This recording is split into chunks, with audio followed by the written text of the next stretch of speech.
The convenience of living on campus is the best part about living here in the Gillespie Hall.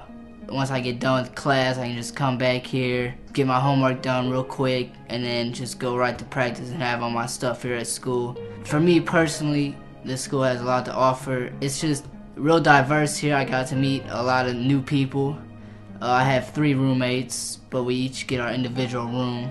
It's helped me learn a lot about myself personally, because living back home, I would have my mom, my dad, and my older brother breathing down on me to make sure my work is done. I wouldn't have to depend on myself.